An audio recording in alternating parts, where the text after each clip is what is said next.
जय जय बजरंगबली तोड़ दे दुश्मन की नली।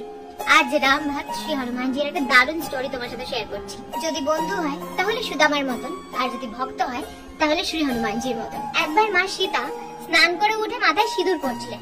তো এটা দেখে হনুমানজি মা সীতাকে জিজ্ঞেস করলেন, আচ্ছা মাতে, আপনি কেন মাথায় সিঁদুর লাগাচ্ছেন? তো মা সীতা বললেন যে এটা স্বামীর মঙ্গলের জন্য, এটা ভগবান শ্রী রামের দীর্ঘায়ুর জন্য তিনি মাথায় এটা পরে থাকেন। তো হনুমানজি ছিলেন একটু ভোলা স্বভাবের।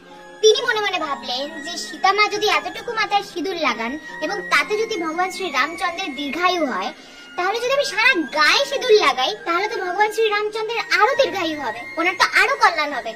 এই ভেবে তিনি সারা গায়ে সিঁদুর মাখলেন। তিনি সংকট মোচন কেসরী নন্দন। সত্যি তিনি কত ভোলা ছিলেন, আর এই জন্যই তো ভগবান শ্রী রামচন্দ্র ওনাকে এত ভালোবাসতেন। উনি বুক চিরে দেখিয়ে দিয়েছিলেন যে রামচন্দ্রকে তিনি কতটা ভালোবাসেন। ওনার মনের মাঝে সবসময় ভগবান শ্রী রাম এবং সীতা। জয় বজরঙ্গবলী, জয় শ্রীরাম।